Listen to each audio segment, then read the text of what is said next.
ಇವತ್ತು ಯೋಗ ದಿನ.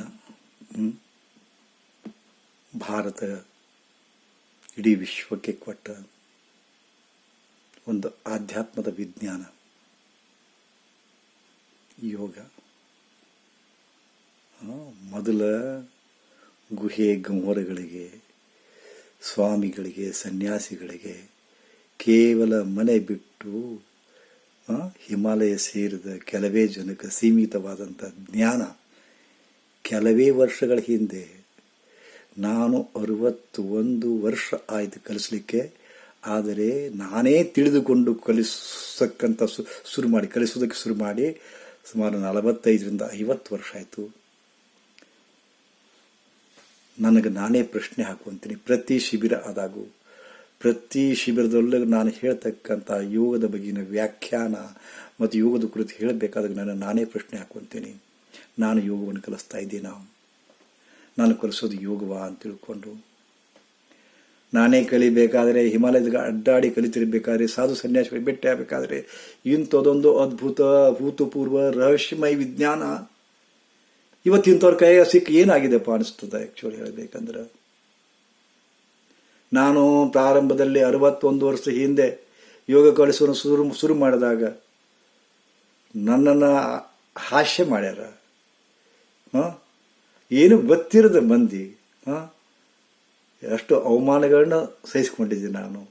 ಆದರೆ 2006ರ ನಂತರ ಯೋಗದ ದಿಶೆಯೇ ಬದಲಾಯಿತು. ಯೋಗವನ್ನು ನೋಡುವ ದಿಶೆಯೇ ಬದಲಾಯಿತು.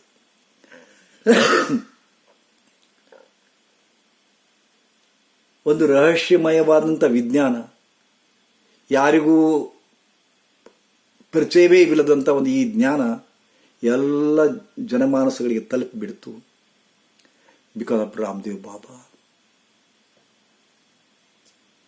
ಸಂಸ್ಕಾರ ಮತ್ತು ಆಸ್ಥಾಚಲನ್ಯಾಗ ಹಿಂಗ ಕೈ ಮೇಲೆ ನಡೆಯಕ್ಕತ್ತಾವ ಪಟ್ಟಿ ಹಿಂಗೆ ಮಾಡ್ಕೊಂಡ್ಬಿಟ್ಟ. ಉಲ್ಟಾ ನಿಂತ, ಈ ಕಾಲು ತೋಡಿ ಇಲ್ಲಿ ಹಾಕಿದ, ಈ ತೋಡಿ ಇಲ್ಲಿ ಹಾಕಿದ. ಜನ ಹುಚ್ಚಾಗ್ಬಿಟ್ರು. ಯೋಗ ಯೋಗ ಯೋಗ, ಅದುವೇ ಯೋಗ ಅಂತ ಭ್ರಮಿಸಿದ್ರು. ಅವ ಪ್ರಚಾರದಿಂದ ಅತ್ಯಂತ ಯೋಗದ ಜಗದ್ಗುರು ಆಗಿಬಿಟ್ಟ. ನನಗೆ ಶ್ರೀಯುತ ರಾಮದೇವ್ ಬಾಬರ ಬಗ್ಗೆ ಏನೇನೂ ಇದೆಯಿಲ್ಲ. ಆ ಪುಣ್ಯಾತ್ಮ ರಾಷ್ಟ್ರಪ್ರಜ್ಞೆಯನ್ನು ಬೆಳೆಸಲಿಕ್ಕೆ ಸಹಾಯ ಮಾಡಿದ, ಯೋಗದ ಜ್ಞಾನವನ್ನು ಬೆಳೆಸಲಿಕ್ಕೆ ಸಹಾಯ ಮಾಡಿದ. ಆದರೆ ಒಂದು ತಪ್ಪು ಮಾಡಿಬಿಟ್ಟ. ಯೋಗ ಅಂದರೆ ಆಸನಗಳಷ್ಟೇ ಅಂತ ಹೇಳಿದ. ಇದು ಒಂದೇ ನಾನು ಅವನಲ್ಲೇ ಕಂಡ ತಪ್ಪು. ಆದರೆ ಅವನಿಂದಾಗಿ ಯೋಗ ಹೆಂಗರೇ ಹಾಕಿರೋದಕ್ಕೆ ಯೋಗ ಅಂತೂ ಜನಪ್ರಿಯ ಆಯಿತು. ಮುಂದೆ ನಮ್ಮ ಮಾನನೀಯ ಪ್ರಧಾನಿಯವರು ಬಂದರು. 8-10 ವರ್ಷದೊಳಗೆ ಓ ದೇವರೇ, ಯೋಗ ಎಲ್ಲರ ಮನೆ ಮಾತಾಗಿದೆ. ನಂದೊಂದು ವ್ಯಥೆ ಏನಪ್ಪ ಅಂತಂದ್ರೆ, ಅಗಸ ನೀರೊಳಗಿದ್ದು ಬಾಯಾರಿ ಸತ್ತಂತೆ ಅಂದ್ಕೊಂಡು ಹೇಳ್ತಾರಲ್ಲ, ಹಂಗೆ ಯೋಗ ಮಾಡ್ತಾ ಇದ್ದೀನಿ, ಯೋಗ ಕಲಿಸ್ತಾ ಇದ್ದೀನಿ, ಯೋಗ ಕಲಿತಾ ಇದ್ದೀನಿ, ಯೋಗವನ್ನು ಅಧ್ಯಯನ ಮಾಡ್ತಾ ಇದ್ದೀನಿ, ಯೋಗದೊಳಗೆ 28 ಡಿಗ್ರಿ ಮಾಡಿದ್ದೀನಿ ಅಂತ ತಿಳ್ಕೊಂಡವರು ಅವರು ಸಹಿತವಾಗಿ, ಮತ್ತು ನಾನು ಅದಿನದ್ರಾಗ ಅವರು ಸಹಿತವಾಗಿ ಯೋಗ ಎಂಬ ಸಾಗರದೊಳಗಿದ್ದು ಸಹಿತ ಬಾಯಾರಿ ಸತ್ತಂಗೆ ಆಗ್ಬಿಟ್ಟದ ನಮ್ಮ ಪರಿಸ್ಥಿತಿ. ಯೋಗವನ್ನು ಸರಿಯಾಗಿ ಯಾರು ತಿಳ್ಕೊಂಡೇ ಇಲ್ಲ ನಾವು. ಇದೆಲ್ಲ ಯೋಗನ್ರಿ, ಇದು ಯೋಗನ್ರಿ.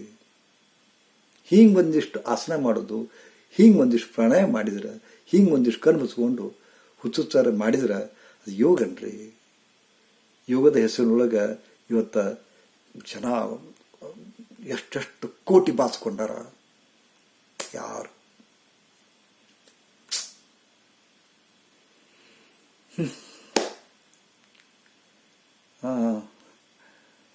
ಹುಚ್ಚು ಮುಂಡೆ ಮದುವೆಯೊಳಗೆ ಉಂಡವನೇ ಜಾನ ಅಂದಂಗೆ ಯೋಗದೊಳಗೆ ಎಷ್ಟು ಗಳಿಸ್ಯಾರ. ನನ್ನ ಶಿಷ್ಯರೇ ಸಿಕ್ಕಾಪಟ್ಟೆ ಗಳಿಸ್ತಾ ಇದ್ದಾರೆ.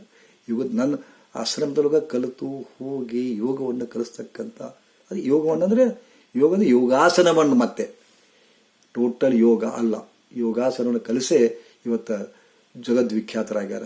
ನನ್ನ ಶಿಷ್ಯರೇ ಸಾಕಷ್ಟು ಗಳಿಸ್ತಾ ಇದ್ದಾರೆ, ಕೋಟ್ಯಾಧಿಪತಿಗಳಾಗ್ಯಾರ. ಪದೇ ನನಗೆ ಪ್ರಶ್ನೆ ಕಾಡ್ತದೆ, ನಾನೇ ಎಡವಿದ್ದೇನಾ ಎಲ್ಲಾದರೂ? ನನಗೇ ಗೊತ್ತಿಲ್ಲ ಅದು ಯೋಗ ಜ್ಞಾನ. ಇವ್ರ ಮುಂದೆ ನಾನು ಮಂಕಾಗಿ ಬಿಟ್ಟಿದ್ದೀನಲ್ಲ ಅನಿಸುತ್ತೆ. ಸ್ವಲ್ಪ ನೀವು ಯೋಗ ಕಲಿತೀನಿ ಅಂತಿರಲ್ಲ, ಸ್ವಲ್ಪ ಒಂದಿಷ್ಟು ಸಾಮಾನ್ಯ ಪ್ರಜ್ಞೆ ಇರಲಿ, ಸಾಮಾನ್ಯ ಜ್ಞಾನ ಇರಲಿ. ಯೋಗ ಅಂದರೆ ಏನು ಅಂತಕೊಂಡು ವ್ಯಾಖ್ಯಾನಗಳನ್ನು ನೋಡ್ಕೊರಲ್ಲ, ವ್ಯಾಖ್ಯಾನ ನೋಡ್ರಿ, ಅದು ಮುಂದೆ ನೀವು ಮಾಡ್ರಿ ಬಿಡ್ರಿ, ಕಲ್ಕೋರಲ್ಲ, ತಿಳ್ಕೋರಲ್ಲ. ಯೋಗ ಅಂದರೆ ಏನಪ್ಪ ಅದನ್ನು ತಿಳ್ಕೊಂಡ್ಮೇಲೆ ನೀವು ಇದಕ್ಕೆ ಯೋಗ ಅಂತ ಕರಿತೀರ, ನೀವೇ ಪ್ರಶ್ನೆ ಹಾಕೊಳ್ರಲ್ಲ, ಅದಕ್ಕೇನದ. ಮತ್ತು ನಾನು ಹೇಳಿ ನಾನು ಬಾಯಿ ಯಾಕೆ ಹೊಲಸು ಮಾಡ್ಕೋಬೇಕು, ಗುರುಗಳು ಸೊಕ್ಕ ಭಾಳ ಅದಾರಪ್ಪ, ದೊಡ್ಡ ಜ್ಞಾನಿಯಾಗಿ ಮಾತಾಡ್ತಾರಪ್ಪ ಅಂತ ಯಾಕೆ ಅನಿಸ್ಕೋಬೇಕು ನಾನು. ದಯವಿಟ್ಟು ಯೋಗ ಅಂತ ನೀವೇನು ತಿಳ್ಕೊಂಡಿದ್ರಿ ಅದರ ಸಾಧನೆ ಮಾಡುವ ಮುನ್ನ, ಅದನ್ನು ಕಲಿಯುವ ಮುನ್ನ, ಕಲಿಸುವವರಾಯಿತು ಕಲಿಯೋರಾಯಿತು, ದಯವಿಟ್ಟು ತಿಳ್ಕೊಳ್ಳಿ. ನಾನು ಕಲಿಸ್ತಾ ಇರೋದು ಯೋಗನ, ನಾವು ಕಲಿತಾ ಇರೋದು ಅವರಿಂದ ನಾವು ಕಲಿತಾ ಇರೋದು ಯೋಗನ. What are the definitions of real yoga ಅಂತ ತಿಳ್ಕೊರಿಲ್ಲ. ಆದ್ರೆ ನೀವು ಬೇಕಾಗಿ ಹೇಳ್ರಿ, ತಿಳ್ಕೊಳ್ಳೋಕ್ಕೂ ಹೋಗುದಿಲ್ಲ. ನಾ ಇಷ್ಟು ಹಿಡಿದು ತಿಳ್ಕೊಳ್ಳೋಕೆ ಹೋಗುದಿಲ್ಲ. ಯಾಕಂದ್ರೆ ಅಲ್ಲಿ ಬರುತ್ತೆ ಯೋಗದ ವ್ಯಾಖ್ಯಾನ. ಏನು ಬರುತ್ತೆ? ಯೋಗವು ಆತ್ಮ ಸಾಕ್ಷಾತ್ಕಾರದ ವಿಜ್ಞಾನ. ಮುಗಿತಪ್ಪ, ನಿಮ್ಗೆ ಗೊತ್ತೂ ಆಗುದಿಲ್ಲ. ಅದು ಆತ್ಮಂದ್ರೆ ಗೊತ್ತಿಲ್ಲ, ಸಾಕ್ಷಾತ್ಕಾರ ಅಂದ್ರೆ ಗೊತ್ತಿಲ್ಲ, ವಿಜ್ಞಾನ ಅನ್ನೋದು ಗೊತ್ತಿಲ್ಲ, ಮೊದಲೇ ಗೊತ್ತಿಲ್ಲ, ಮುಗಿ ಕನ್ಫ್ಯೂಷನ್. ಸರ್ವ ಚಿಂತಾ ಪರಿತ್ಯಾಗ ನಿಶ್ಚಿಂತಂ ಯೋಗ ಮುಚ್ಚತೆ ಬರ್ತದ, ಹೋಗಿದ್ದೀರಿ ಮತ್ತೆ ಅಯ್ಯೋ ಇದು ಬೇಡ ಅಂದ್ಕೊಂಡು. ಕರ್ಮಸು ಕೌಶಲಂ ಯೋಗ ಗೊತ್ತೇ ಆಗುದಿಲ್ಲ ನಿಮಗೆ, ಇದೆ ಅಂತ ಯೋಗ ಅಂತಾರೆ. ಸಮತ್ವಂ ಯೋಗ ಮುಚ್ಚತೆ, ಸಮತ್ವ ಅಂತೀರಿ. ಯೋಗಶ್ಚಿತ್ತ ವೃತ್ತಿ ನಿರೋಧ ಬರ್ತದ. ಚಿತ್ತ ಅಂದ್ರೆ ಗೊತ್ತಿಲ್ಲ, ವೃತ್ತಿ ಅಂದ್ರೆ ಗೊತ್ತಿಲ್ಲ, ನಿರೋಧ ಅಂದ್ರೆ ಗೊತ್ತಿಲ್ಲ. ನಿಮ್ಗೆ ಗೊತ್ತಿರೋ ನಿರೋಧ ಶಿಷ್ಣಕ್ಕೆ ಹಾಕೋದು ಅಷ್ಟೇ. ಈ ನಿರೋಧ ಗೊತ್ತೇ ಇಲ್ಲ ನಿಮಗೆ. ಅಧ್ಯಯನ ಮಾಡ್ರಲ್ಲ, ದಯವಿಟ್ಟು ಅಧ್ಯಯನ ಮಾಡ್ರಿ. ಯೋಗದೊಳಗೆ ಆಸಕ್ತಿ ಇದೆಯಲ್ಲಪ್ಪ, ಸರಿಯಾಗಿ ತಿಳ್ಕೊರಿ. ಅರ್ಧಂಬರ್ಧ ತಿಳ್ಕೊಂತೀರಿ. ಯಾಕೆ ಸಮಯ ವೇಸ್ಟ್ ಮಾಡ್ತಾ ಇದ್ದೀರಿ? 1 ತಾಸು ಕಳೀತಾ ಇದ್ದಾರೆ, ಅದ್ರ ಕೂಡ ಲಾಭವನ್ನು ಎಷ್ಟು ತೆಗೆದುಕೊಂಡಿದ್ದೀರಿ? ನೀವು ಯೋಗ ಸಾಧನೆ ಅಂತ ನೀವೇನು ಭ್ರಮಿಸಿದ್ದೀರಿ, ಆ ಯೋಗ ಸಾಧನೆ ಮಾಡುವ ಮುನ್ನ ನೀವೇನಿದ್ರಿ, ಈಗೇನಿದ್ದೀರಿ ತಿಳ್ಕೊರಿ. ನಿಮ್ಮಲ್ಲಿ ಏನಾದ್ರೂ ಬದಲಾವಣೆ ಆಗಿದೆಯಾ? ಬದಲಾವಣೆ ಆಗಿದ್ರ ನಿಮ್ಮ ಹೊಟ್ಟೆ ಸುತ್ತಳತೆ ಅಷ್ಟೇ. ಬೊಜ್ಜು ಕರಗಿಸ್ಕೊಳಕ್ ಹೋದ್ರಿ, ಬೊಜ್ಜು ಕರಗ್ತು, ಬೆಸ್ಟ್ ಆಯ್ತು ಯೋಗ ಅಂದ್ಬಿಟ್ರಿ. ಸ್ವಲ್ಪ ಅಸ್ತಮಾ ಇತ್ತು, ಡಾಕ್ಟರ್ ಯೋಗ ಮಾಡಿದ್ರು, ಅಸ್ತಮಾ ಕಮ್ಮಿ ಆಯ್ತು. ಡಯಾಬಿಟಿಸ್ ಇತ್ತು, ಸ್ವಲ್ಪ ಕಂಟ್ರೋಲಿಗೆ ಬಂತು, ಹೋಗ್ಲಿಲ್ಲ, ಕಂಟ್ರೋಲಿಗೆ ಬಂತು, ಬೆಸ್ಟ್ ಅದು ಯೋಗ ಅಂದ್ರೆ. ಹೊಗಳಿದ್ರಿ ಯೋಗದ ಬಗ್ಗೆ. ಇಷ್ಟೇ ರೀ, ಯೋಗವನ್ನು ಬಳಸಿಕೊಂಡ ರೀತಿ ನಾಚಿಕೆ ಬರ್ತದೆ ನಮಗೆ. ನಾವೆಲ್ಲರೂ ಚಿಕಿತ್ಸಾ ರೂಪದೊಳಗೆ ಬಳಸ್ಕೊಂಡಿವಿ ನಾವು ಅದನ್ನ. ವಾಂತಿಗಾಗಿ ಯೋಗ, ಬೆನ್ನು ಹುರಿಗಾಗಿ ಯೋಗ, ಮೊಕ್ಕೊಳಕ್ಕೆ ಯೋಗ, ಎಲ್ಲಕ್ಕೂ ಯೋಗ ಈಗ. ಹೌದಾ? ಎಲ್ಲ ಯೋಗ ಹೆಚ್ಚಿಗೆ ಹೆಂಗ ಎಲ್ಲ ಯೋಗ ಒಂದೇ ಇತ್ತು, ಅದನ್ನ ಎಲ್ಲ ಹಾಳು ಮಾಡಿಬಿಟ್ಟಾರೆ ಎಲ್ಲರೂ. ಅದಕ್ಕಾಗಿ ಯೋಗ, ಇದಕ್ಕಾಗಿ ಯೋಗ. ಏನಿದು? ಮತ್ತೆ ಯಾವಾಗ ನೀವು ತಿಳ್ಕೊಂತೀರಿ ಯೋಗದ ಕುರಿತು? ಹಿಂಗೆ ಹೋಗ್ತೀರಾ? ಇಷ್ಟೇನಾ? ದಯವಿಟ್ಟು ಅಧ್ಯಯನ ಮಾಡಿ. ನಾ ಇಷ್ಟೇ, ನಿಮ್ಮನ್ನು ಬೈಲಿಕ್ಕೆ ಹೊಂಟಿಲ್ಲ. ನೀವು ನಿಮ್ಮ ಆಸಕ್ತಿಯನ್ನು ಈ ಕಡೆ ಬೆಳೆಸ್ಕೊರಿ ಅಂತ ಹೇಳಿಕ್ಕೆ ಹೊಂಟಿದ್ದೀನಿ ಅಷ್ಟೇ. ನೀವು ಬೈದ್ರೆ ಬರೋದೇನು? ಮತ್ತು ನಾನು ಬೈಗಳ ನೀವು ಹತ್ತುದೂ ಇಲ್ಲ, ಯಾರು ಹಚ್ಕೊಳ್ಳೋದಿಲ್ಲ. ಈಗ ತಲೆ ಕೆಟ್ಟೈತಿ ಬೇಗ ಹತ್ತೀರ ಅಂತಂತೀರಿ ನೀವು. ನೀವು ದೊಡ್ಡ ಶಾಣೆ ಆದ್ರೆ ಅಂತೀರಿ ಮತ್ತು ನನಗೆ. ಅದಕ್ಕೆ ಹಾಗೆಲ್ಲ ತಿಳ್ಕೊಳ್ಳೋದು ಬೇಡ. ಪ್ಲೀಸ್ ಸ್ವಲ್ಪ ಆಸಕ್ತಿ ತಗೋರಿ. ಯೋಗ ಅದರ ಕುರಿತು ಅಧ್ಯಯನ ಮಾಡ್ರಿ. ಯೋಗ ನಿಮ್ಮ ಬದುಕಿನೊಳಗೆ ಆನಂದವನ್ನು ಕೊಡ್ತಿರ್ಬೇಕು, ನಿಮ್ಮ ನಿರಾತಂಕತೆ ಕೊಡ್ತಿರ್ಬೇಕು, ಆತ್ಮಸಂತೃಪ್ತಿಯನ್ನು ಕೊಡ್ತಿರ್ಬೇಕು, ಪ್ರಸನ್ನ ಮನಸ್ಸು ಸಿದ್ಧ ಮಾಡಬೇಕು. ಯೋಗ ಅದನ್ನೇ ಹೇಳ್ತದೆ. ಸರ್ವಚಿಂತಾ ಪರಿತ್ಯಾಗ ನಿಶ್ಚಿಂತಂ ಯೋಗ ಮುಚ್ಚತೆ. ಎಲ್ಲ ಚಿಂತೆ ದೂರ ಸರಿಸಿ, ಯಾವುದು ನಿಮ್ಮನ್ನ ಚಂದ ಇಡ್ತದ, ನಿರಾತಂಕವಾಗಿ ಒತ್ತಡ ಇಲ್ಲದ ಸ್ಥಿತಿಯೊಳಗೆ ಇಡ್ತದ, ಅದು ಯೋಗ ಅಂದ್ರು. ಈಗ ಹೇಳಿ, ಎಷ್ಟೋ ಮಂದಿ ಯೋಗ ಕೆಲಸವರು ಕುಡಿದು ಬರ್ತಾರೆ ರಾತ್ರಿ. ಅದಕ್ಕೇನು ಹೇಳ್ತೀರಿ? ಕೇಳಿದ್ರೆ ನನಗೂ ಟೆನ್ಷನ್ ಐತಿರಿ ಅಂತಾರೆ ಅವರು. ಇದಕ್ಕೇನು ಹೇಳ್ತೀರಿ? ಇದು ಯೋಗನ? ಯೋಗ ಕಲಿಸೋರು ಮತ್ತೆ ಇದು ನಾನು ಹೇಳ್ತಾ ಇರೋದು. ಕಲಿಯೋರಂತೂ ಕುಡಿತಾರೆ, ಆ ಮಾತು ಬೇರೆ. ಅದು ಕುಡಿಯೋದು ನಾ ಬ್ಯಾಡ ಅನ್ನೋದಿಲ್ಲ, ಬಟ್ ಎದಕ್ಕೆ ಕುಡಿಬೇಕು? ಮೆಡಿಟೇಷನ್ ಈಸ್ ರಿಯಲ್ ಟ್ರ್ಯಾಂಕ್ಯುಲೈಸರ್ ಅಂತಾರೆ ಅವರು ಯೋಗಿಗಳು. ನಿಮಗೆ ಕುಡಿದು ಬೇಕಾಗಿಲ್ಲ, ಸುಮ್ಮನೆ ಧ್ಯಾನ ಮಾಡ್ರೆ 100 ಬಾಟ್ಲಿ ಕುಡ್ದಂಗೆ ಅದು. ಬಟ್ ಸರಿಯಾಗಿ ತಿಳ್ಕೊಬೇಕಷ್ಟೇ ನೀವು. ಸರಿಯಾಗಿ ತಿಳ್ಕೊಂಡು ಮಾಡಿದ್ರೆ ನಿಮಗೆ ಕುಡಿತದ ಕಡೆ ಒಲವು ಬರುವುದೇ ಇಲ್ಲ. ಖಂಡಿತವಾಗಿಯೂ ಹೇಳ್ತೀನಿ ನಾನು. ಅಷ್ಟು ಟ್ರೆಮೆಂಡಸ್ ಬೆನಿಫಿಟ್ ಅದ ಯೋಗ ಸಾಧನಾದಿಂದ. ಅದಿಷ್ಟೆಯಿಂದ ನಾವು ಅವ್ರ ಕಡೆ ಹೋಗ್ರಿ, ಇವ್ರ ಕಡೆ ಹೋಗಿ, ಇಲ್ಯಾಕೆ ಹೋದ್ರಿ, ಅಲ್ಯಾಕೆ ಹೋದ್ರಿ ಏನು ಕೇಳೋದಿಲ್ಲ. ಒಂದೇ ನಿಮಗೆ ರಿಕ್ವೆಸ್ಟ್ ಮಾಡಿಕೊಡೋದು, ಬರೀ ಆಸನ ಒಂದೇ ಯೋಗ ಅಲ್ಲ, ಬರೀ ಪ್ರಾಣಾಯಾಮ ಒಂದೇ ಯೋಗ ಅಲ್ಲ. ಯೋಗವು ನಮ್ಮ ಬದುಕಿನ ವಿಧಾನ, ನಮ್ಮ ಬದುಕಿನ ಶೈಲಿ. ಅದು ನಮ್ಮೊಳಗೆ ಒಂದು ಆತ್ಮ ಅನ್ನೋದಂತದ. ಆ ಆತ್ಮನ ಕಾರಣ ನಾವು ಜೀವಂತವಿದ್ದೀವಿ. ಅದು ನಮ್ಮ ಇದು ಇಡೀ ದೇಹ ಮೊಬೈಲ್ ಅಂತ ತಿಳ್ಕೊಂಡ್ರೆ ಅದು ನಮ್ಮ ಬ್ಯಾಟ್ರಿ. ಇದು ಮನಸ್ಸು ಅನ್ನೋದು ಸಿಂಹ. ಆತ್ಮ ಬ್ಯಾಟ್ರಿ, ಅದರ ಮನಸ್ಸು ಸಿಂಹದ. ಇದು ಶರೀರ ಏನದಲ್ಲ ಟೋಟಲ್ ಇದು ಮೊಬೈಲ್. ಈ ಅರ್ಥದೊಳಗೆ ನೋಡ್ಕೊಳ್ರಿ. ಯೋಗಕ್ಕೆ ಮತ್ತೊಂದು ಬರ್ತದೆ, ಯುಜ್ ಅಂದ್ರೆ ಕೂಡಿಸೋದು. ಯೋಗದ ಮೂಲ ಸತ್ವವೇ ಅಲ್ಲದ. ನಾ ಅದನ್ನು ಹೇಳಲಿಕ್ಕೆ ಹೊರಟಿದ್ದೀನಿ. ಯೋಗ ಅನ್ನೋದು ಯುಜ್ ಎಂಬ ಧಾತುವಿನಿಂದ ಬಂದದ. ಇಲ್ಲಿ ಎಲ್ಲರೂ ಗೊತ್ತೈತಿ, ತಿಳ್ಕೊಂಡಿದ್ರಿ, ಮಾತಾಡ್ತೀರಿ. ಬಟ್ ಇದರ ಕುರಿತು ಸ್ವಲ್ಪ ವಿವರವನ್ನು ಕೊಡ್ತಾ ಇದ್ದೀನಿ. ನಿಮ್ಗೆ ಬೇಜಾರಾಗಿದ್ರೆ ಒತ್ತಿ ಬಿಡ್ರಿ ಸಾಕಂತ ತಿಳ್ಕೊಂಡು. ಇಲ್ಲದಿದ್ರೆ ಸ್ವಲ್ಪ ಕಂಟಿನ್ಯೂ ಮಾಡಿ ನನ್ನ ಮಾತುಗಳನ್ನ ಕೇಳ್ಕೊಳ್ಳಿ. ಓಕೆ. ಯುಜ್ ಅಂದ್ರೆ ಕೂಡೋದು, ಸಂಯೋಗ. ಹೆಂಗ ಕೂಡ್ಬೇಕಂದ್ರ ಹಾಲು ನೀರು ಕೂಡ್ದಂಗ. ಏನು ಕೂಡ್ಸೋದು? ಶರೀರ ಮತ್ತು ಮನಸ್ಸ. ಶರೀರ ಮತ್ತು ಮನಸ್ಸ ಇದು ಟ್ರ್ಯಾಂಗ್ಯುಲರ್ ಸಿಸ್ಟಮ್ ಅದ ನಮ್ಮ ಬದುಕು. ಇಲ್ಲಿ ಶರೀರ ಅದ, ಇಲ್ಲಿ ಮನಸ್ಸದ. ಇವೆರಡು ಸಮನಾಗಿ ಕೂಡಬೇಕು. ಹಿಂಗ ಆಗ್ಬಾರ್ದು. ಇಲ್ಲಿಂದ ನೇರ ಗೆರೆಯೊಳಗ ಮನಸ್ಸಿರ್ಬೇಕು, ಶರೀರ ಮನಸ್ಸು. ಆ ನಂತರ ಇಲ್ಲಿಂದ ಹೀಗೆ ತ್ರಿಕೋನಾಕಾರವಾಗಿ ಮೇಲೆ ಹೋಗುತ್ತಾ ಈ ಪಾಯಿಂಟ್ ಒಳಗೆ ಪರಮಾತ್ಮ ಅದಾನ, ಆತ್ಮ ಅದಾನ. ಶರೀರ ಮತ್ತು ಮನಸ್ಸುಗಳನ್ನ ಒಂದು ಮಾಡಿಕೊಂಡು ಆತ್ಮನನ್ನು ಸಾಧಿಸೋದು. ಇದನ್ನೇ ವಚನದೊಳಗ ನಮ್ಮ ಬಸವಣ್ಣನವರು ಸತಿಪತಿಗಳೊಂದಾದ ಭಕ್ತಿ ಹಿತ ಒಪ್ಪುದು ಶಿವಂಗೆ. ಅಂದ್ರ ಸತಿ ಅಂದ್ರೆ ಮನಸ್ಸ, ಸತಿ ಅಂದ್ರೆ ದೇಹ, ಮನಸ್ಸಂದ್ರೆ ಪತಿ. ಹೌದಾ? ಮನಸ್ಸಂದ್ರೆ ಪತಿ, ಶರೀರ, ದೇಹ ಅಂದ್ರೆ ಸತಿಪತಿಗಳು ಹಿಂಗ ಒಂದು ಗೂಡಬೇಕು. ಅವಾಗ ನಾವು ಪರಮಾತ್ಮನ ಕೂಡಬಹುದಾಗಿದೆ ಅಂತ ಹೇಳಿದ್ರು. ಅದಕ್ಕೆ ಯುಜ್ ಅಂದ್ರೆ ಕೂಡುವಿಕೆ ಅಂತ, ಸಂಯೋಗ ಅಂತ. ಬಟ್ ನಾ ಯೋಗದ ಅರ್ಥ ಅವ್ರಿಗೆ ಎಷ್ಟೋ ಮಂದಿ ಕೇಳ್ತೀನಿ. ಯೋಗ ಅಂದ್ರೆ ಏನು ಅಂತ ಕೇಳಿದ್ರೆ ಒಬ್ರು ಹೇಳುದಿಲ್ರಿ. ವಿಚಿತ್ರ, ಒಬ್ರು ಹೇಳೋದಿಲ್ಲ ಯೋಗ ಅಂದ್ರೆ ಏನು, ಮೀನಿಂಗ್ ಏನು. ಇದು the very word yoga, YOGA ಯೋಗ, ಇದರ ಅರ್ಥ ಏನು ಅಂತ ಕೇಳಿ ಒಬ್ರು ಹೇಳೋದಿಲ್ಲ. ಏನೇನೇ ಹೇಳ್ತಾರ. ಹೌದಾ? ಯೋಗದ ಅರ್ಥ ಯುಜ್. ಹೌದಾ? ಇದು ಅರ್ಥ ಆಗುದಿಲ್ಲ. ಬಟ್ ನಾನು ನೆಕ್ಸ್ಟ್ ಪ್ರಶ್ನೆ ಹಾಕ್ತೀನಿ, ವಿಯೋಗ ಅಂದ್ರೆ ಏನು ಅಂತ ಕೇಳ್ತೇನೆ. ಅಲ್ಲಿ ಪತ್ನಿ ವಿಯೋಗ, ಪುತ್ರ ವಿಯೋಗ, ಪತಿ ವಿಯೋಗ ಅಂತ ವರ್ಡ್ ಕೇಳಿರ್ತೀವಲ್ಲ, ತಟ್ಟನೆ ಹೇಳ್ತಾರ ಅವರು. ವಿಯೋಗ ಅಂದ್ರೆ ಅಗಲುವಿಕಿರಿ ಗುರುಗಳೇ ಅಂತಾರ ಅವರು. ಯೋಗ ಅಂದ್ರೆ ಅವ್ರಿಗೆ ಗೊತ್ತಾಗ್ಲಿಲ್ಲ. ವಿಯೋಗ ಅನ್ನೋದು ಶಬ್ದಕ್ಕೆ ಅರ್ಥ ಗೊತ್ತಾತ ಅವರಿಗೆ. ವಿಯೋಗ ಅನ್ನೋಣ ಅಗಲುವಿಕೆ ಅಂದ್ರು. ಯೋಗದ ವಿರುದ್ಧಾರ್ಥ ವಿಯೋಗ, ವಿಯೋಗದ ವಿರುದ್ಧಾರ್ಥ ಯೋಗ.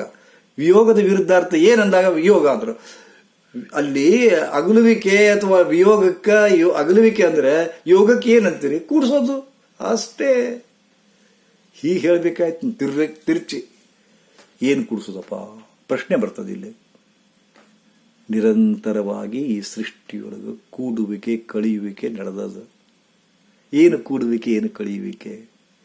ಯೋಗ ವಿಯೋಗ, ಯೋಗ ವಿಯೋಗ, ಯೋಗ ವಿಯೋಗ ಸತತವಾಗಿ ನಡೆದದ. ಹೆಂಗಪ್ಪ? ಹೆಂಗಂದ್ರ ಈ ನೋಡಿ, ಒಂದು ವಿಶಾಲ ಸಮುದ್ರ ದಂಡೆಗೆ ಹೋಗಿ ನಿಲ್ರಿ. ಅಲ್ಲಿ ಸಮುದ್ರ ಸೂರ್ಯನ ನಾರಾಯಣ ಭಗವಾನ್ನಿಂದ ಅದು ಶಾಖ ಬಡದು ಎಷ್ಟು ಎಷ್ಟು ಎಷ್ಟು ನೀರು ಆವಿಯಾಗಿ ಮೇಲೆ ಹೋಗ್ತದ, ಮೇಲೆ ಹೋಗ್ತದ, ಮೇಲೆ ಹೋಗ್ತದ. ಸಮುದ್ರ ರಾಜ ಅಂತಾನ ಸೂರ್ಯ, ಇಷ್ಟು ನೀರು ನನ್ನ ಕಡೆ ತಗೊಂಡು ಹೋದ್ರ ಮತ್ ನಾನು ಒಣಗಿ ಬಿಡ್ತೀನಿ ಪುಣ್ಯಾತ್ಮ ಹಿಂಗ್ ಮಾಡ್ಕೊಂತ ಹೋದ್ರ ಅಂತಾನ ಸೂರ್ಯ. ಅಂತಾನ ತಡ್ಕೋ ಅಂತಾನ, ತಡ್ಕೋ ಅಂತಾನ. ತಡ್ಕೊಂಡ. ಹವೆ ತುಂಬಿದ ಈ ಮೋಡು ತುಂಬಿದ ಇವು ಹವೆ ಮೇಲೆ ಹೋಯ್ತು. ಎಲ್ಲಿ ತಂಪು ಬಂತೋ ಅಲ್ಲಿ ಬೆಟ್ಟದ ಮೇಲೆ ಅಲ್ಲಿ ಇಲ್ಲಿ ಮಳೆ ಸುರಿಸ್ತು. ಹನಿ ಹನಿ ಕೂಡ್ತು. ಯೋಗ ಆಯ್ತು. ಅಲ್ಲಿ ಕೆಳಗೆ ಬಿತ್ತು. ಮತ್ತೆ ಮೇಲಿಂದ ಮತ್ತೊಂದು ಕಡೆಯಿಂದ ಹನಿ ಹನಿ ಕೂಡಿ ಮತ್ತೆ ಬಂತಲ್ಲ, ಅದ್ರ ಕೂಡ್ತು.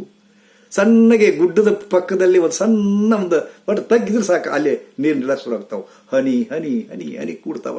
ಮುಂದೆ ಸ್ವಲ್ಪ ಇಳಿದಾಡಿತ್ತಪ್ಪ ಅಂದ್ರೆ ಸಣ್ಣಗೆ ಜರಿ ಹರ್ಲಿಕ್ಕೆ ಶುರು ಆಗತ್ತ. ಹನಿ ಹನಿ ಕೂಡಿ ತೊರೆ ಆಯ್ತು. ಹನಿ ಕೂಡಿದು ಆ ನೊರೆ ಹೋಗಿ ಮತ್ತೆ ದೊಡ್ಡ ತಗ್ಗಿ ಕೂಡ್ತಾವ, ದೊಡ್ಡ ಇದಕ್ಕೆ ಕೂಡ್ತಾವ, ಪ್ರವಾಹ ಕೂಡ್ತಾವ, ಅಲ್ಲಿ ಕೂಡ್ತಾವ. ಹಿಂಗೆ ಕೂಡ್ಕೊಂತ ಹಳ್ಳಕ್ಕೆ ಕೂಡ್ತಾವ, ಕಾಲುವೆಗೆ ಹೋಗ್ತಾವ, ಹಳ್ಳಕ್ಕೆ ಕೂಡ್ತಾವ. ಆ ಹಳ್ಳಗಳು ಹೊಳೆ ಕೂಡ್ತಾವ. ಆ ಹೊಳೆ ಸತತವಾಗಿ ಹೋಗಿ ಸಮುದ್ರ ರಾಜನೇ ಕೊಡ್ತದ. ತಗೋರಪ್ಪ ನಿನ್ನ ನೀರು ಅಂತಿಕೊಂಡು ಅಲ್ಲಿಂದ ಸಮುದ್ರ ರಾಜನಿಂದ ಬೇರ್ಪಟ್ಟ ನೀರು ಹೀಗೆ ಮೋಡವಾಗಿ ಬಂತು, ಇಲ್ಲಿ ಬಿತ್ತು. ನೆರೆ ತೊರೆ ಹೊಳ್ಳ ನದಿ ಇದ್ರ ಮೂಲಕ ಮತ್ತೆ ಸಮುದ್ರ ರಾಜ ಹೋಯ್ತು. ಹಿಂಗ್ ಹೋಗ್ತದ, ಹಿಂಗ್ ಬರ್ತದ, ಹಿಂಗ್ ಹೋಗ್ತದ, ಹಿಂಗ್ ಬರ್ತದ. ಯೋಗ ವಿಯೋಗ, ಯೋಗ ವಿಯೋಗ. ಇಲ್ಲಿ ಯೋಗ ಆಗತ್ತ, ಅಲ್ಲಿ ವಿಯೋಗ ಆಗತ್ತ. ಯೋಗ ವಿಯೋಗ. ಹಾಗೇನೆ ಇಡೀ ಬದುಕೆ ಯೋಗಮಯ ಅದ. ಗಂಡ ಹೆಂಡತಿ ಕುಡುದು ಯೋಗ, ಅದು ಯೋಗನೇ. ದಾಂಪತ್ಯ ಯೋಗ ಅದು. ಮತ್ತೇನದ ಯೋಗ ಅನ್ನೋದು ಸಮರಸವಾಗಿ ಕೂಡ್ಬೇಕು. ಹಾಲು ನೀರು ಕೂಡ್ದಂಗೆ ಕೂಡ್ಬೇಕು. ಅದು ನಮ್ದು ಹಾಲು ನೀರ್ದಂಗೆ ಇಲ್ಲ ನಮ್ದು, ಬೇರೆ ಅದು. ಅದಕ್ಕೆ ಈ ಥರದ ಅವಘಡಗಳು ನಡೀತಾ ಇದ್ದಾವೆ. ಸ್ವಲ್ಪ ಈ ದಿಶೆಯೊಳಗೆ ದಯವಿಟ್ಟು ಅರ್ಥ ಮಾಡ್ಕೊಂಡು, ಯೋಗ ಅಂದರೆ ಕೂಡುವಿಕೆ ಅದ, ಸಂಯೋಗದ, ಮಿಶ್ರಗೊಳ್ಳುವುದದ, ಅವಿನಾಭಾವ ಸಂಬಂಧದೊಂದಿಗೆ ಪರಸ್ಪರ ಕೂಡುದದ. ಇಷ್ಟೇ. ಇಂಥ ಯೋಗವನ್ನ ನಾವು ಮಾಡ್ತಿರ್ಬೇಕಾದ್ರೆ ಶರೀರ ಮತ್ತು ನಾವು ಇದು ಕ್ರಿಯೆ ಮಾಡೋದು ಶರೀರ, ಮಾಡಿಸೋದು ಮನಸ್ಸ. ಶರೀರ ಮತ್ತು ಮನಸ್ಸುಗಳಿಗೆ ಶಕ್ತಿ ಕೊಡೋದು ಆತ್ಮ. ಇದನ್ನ ಹಿಂಗೆ ಒಳಗೆ ಹೋಗ್ತಾ ಹೋಗ್ತಾ ಹೋಗ್ತಾ ಹೋಗ್ರಿ ಅಂದಾಗ ಎಲ್ಲ ಅರ್ಥ ಆಗುತ್ತೆ. ಸುಮ್ಮನೆ ನಿಮ್ಮ ಕರ್ಮಾದಿ ಬಂಧನಗಳನ್ನು ಕಳ್ಕೊಳ್ಳಿಕ್ಕೆ ಬಂದಿರಿ ನೀವು ಯಾವುದೋ ಇದರಿಂದ. ನೀವು ಅವತಾರ ಪುರುಷರೇ, ಪರಮಾತ್ಮ ಶಿಕ್ಷೆಯನ್ನು ಕೊಟ್ಟಂತ ದೇವತಾ ಪುರುಷರು ನೀವು. ಇಲ್ಲಿ ಬಂದಿರಿ, ಏನೇನ ಕಿತಿವಿ ಮಾಡಿ, ಏನೇನ ಪಾಪ ಮಾಡಿ ಕರ್ಮ ಇಟ್ಕೊಂಡು ಬಂದ್ರಿ. ಕರ್ಮ ಕಳ್ಕೊಳ್ಳೋಕೆ ಕಳ್ಸನ ಮತ್ತೆ ಕರ್ಮ ತಗೊಳಕತ್ತೀರಿ ನೀವು, ಮತ್ತೆ ಪಾಪ ಮಾಡಕತ್ತೀರಿ. ಎಲ್ಲಿ ಮಟ್ಟ ಹಿಂಗ, ಎಲ್ಲಿ ಮಟ್ಟ ಹಿಂಗ. ಅದಕ್ಕೆ ಯೋಗ ಅನ್ನೋ ಜ್ಞಾನವನ್ನು ತಿಳ್ಕೊಳ್ಳಿ. ಯೋಗಿಗಳಾಗಿ ಅಂತ ನಾ ಹೇಳ್ತೀನಿ. ಭೋಗಿಗಳಾಗಿದ್ದೀರಿ ನೀವು, ಭೋಗಿಗಳು. ಯೋಗ ಯಾವಾಗ ಬರುತ್ತಪ್ಪ ಅಂದ್ರೆ ಭೋಗವನ್ನ ತ್ಯಾಗ ಮಾಡಿದಾಗ. ಭೋಗಿಗಳಾಗಿದ್ದೀರಿ ತ್ಯಾಗಿಗಳಾಗಿ. ಭೋಗಿಗಳಾಗಿದ್ದುಕೊಂಡು ತ್ಯಾಗಿಗಳಾದಾಗ ಸಹಜವಾಗಿ ಯೋಗಿಗಳಾಗ್ತೀರಿ. ಇಂಥ ಯೋಗಿಗಳಾಗೋ ದಿನ ಮುಂದೆ ಬರಲಿ. ನಿಮ್ಮೊಳಗಿರೋ ಒಳಗಿನ ಚೈತನ್ಯ ಬುದು ಅಂತ ಎದ್ದೇಳಿ ಆ ಜ್ಞಾನವನ್ನು ತಿಳ್ಕೊಳ್ಳತಕ್ಕಂಥ ಮನಸ್ಸು ಬರಲಿ ಅಂತ ಯೋಗ ದಿನದಂದು ಹಾರೈಸಿ ನಿಮ್ಮೆಲ್ಲರಿಗೂ ಶರಣು ಶರಣಾರ್ಥಿ.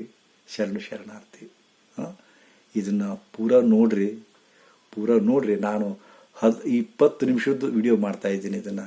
ಯಾಕಂದರೆ ಈಗಿನ ಒಂದು ರೀಲ್ನ್ಯಾಗ ಮಾಡಂತ ನಾನು ಹೇಳಿದ್ರೆ ಇಷ್ಟೆಲ್ಲ ಒಂದು ರೀಲ್ನ್ಯಾಗ ನಾ ಹೆಂಗೆ ಹೇಳಿ. ಆದರೆ ನೀವು ರೀಲ ಬಯಸ್ತೀರಿ. ಆನಂತರ ಇದನ್ನು ಹೆಚ್ಚು ಟೈಮ್ ಇದನ್ನು ನೋಡಕ್ಕೆ ಹೋಗೋದಿಲ್ಲ. ಹೌದಾ?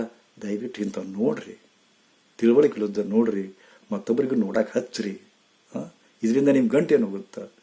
ಆನಂತರ ಎಷ್ಟು ಮಂದಿ ಹೇಳ್ತೀನಿ ನಮ್ಮ ಚಾನಲ್ಗೆ ಸಬ್ಸ್ಕ್ರೈಬರ್ ಆಗ್ರಿ ಅಂತ ತಿಳ್ಕೊಂಡು. ಹಾಗೇ ಇಲ್ರಿ, ಇಷ್ಟು ಬಡ್ಕೊಂಡ್ರೂ ಆಗೋದಿಲ್ಲ. ವಿಚಿತ್ರ ಅಂದ್ರೆ ಆಯ್ತು. ಹೇಳಬಾರ್ದು ಅನಿಸುತ್ತಾ ಮತ್ತೆ ಹೇಳ್ತೀನಿ, ಹೇಳಬಾರ್ದು ಅನಿಸುತ್ತಾ ಮತ್ತೆ ಹೇಳ್ತೀನಿ. ಏನು ಮಾಡೋದು? ಸಾಕು. ನಮಸ್ತೆ. ಶ್ರೀ ಗುರುದೇವ್ ಸುಖಿ ಬಾಬಾ.